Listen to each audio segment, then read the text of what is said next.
Africa, a continent rich in culture, history, and now billionaires. While the media often focuses on poverty and conflict, there is a new story unfolding. From the coasts of Nigeria to the valleys of South Africa, powerful individuals are rewriting the African narrative $1 billion at a time. But who are these modern kings and queens of wealth? And how did they build their empires from scratch or scale family fortunes into global dominance? Today, we will uncover the top 10 richest people in Africa. Their industries may differ, but their mindsets have one thing in common: domination. Alright, let's kick things off with the one at number 10. Koos Becker, $3.2 billion. Koos Becker made the bet most thought was crazy. In the early 2000s, he convinced Naspers to invest $32 million in a little known Chinese tech firm called Tencent. And that single move is now worth over $100 billion.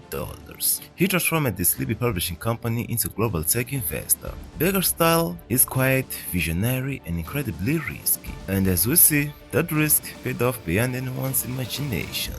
Patrice Motsepe, $3.2 billion. Patrice Motsepe was the first black billionaire in Africa. Motsepe made history, not just with his bank account, but with his example. He founded African Rainbow Minerals, a company rooted in empowerment and transformation, and now serves as president of the Confederation of African Football and invests millions in philanthropy. Motsepe represents a different kind of wealth, one driven by purpose and impact. 8. Mohamed Mansour, $3.3 billion.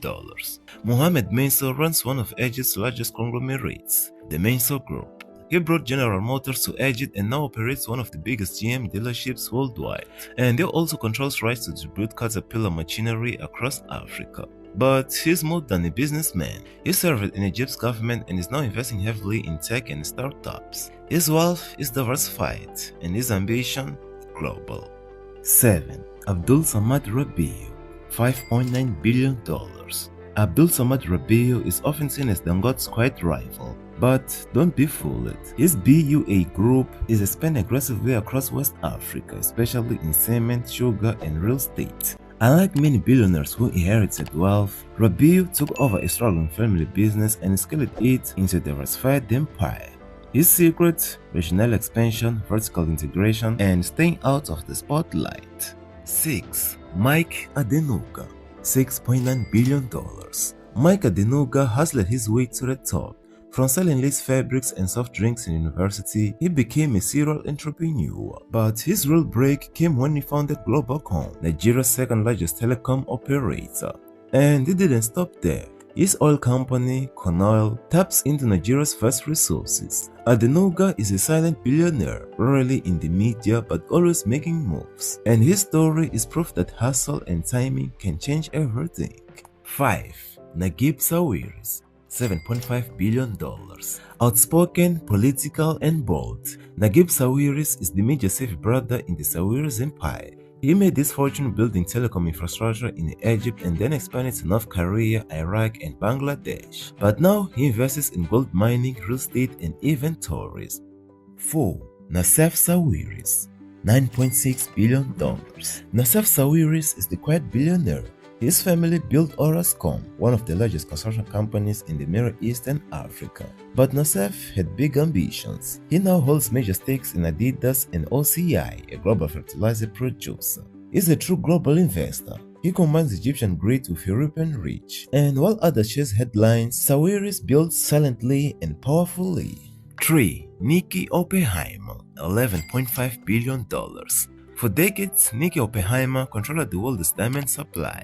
As chairman of De Beers, he oversaw one of the most iconic and controversial industries on earth. After selling his stake in 2012 for $5 billion, he focused on conservation and private aviation. He may no longer run the diamond business, but his legacy is carved into every engagement ring. And coming at number 2 with Johan Rupert, $14.5 billion.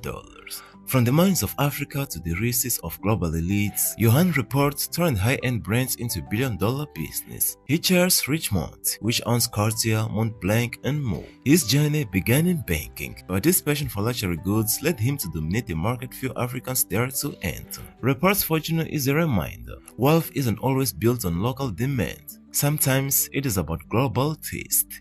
And coming at number 1, we have Aliko Dangote, the richest man in Africa, $23.9 billion.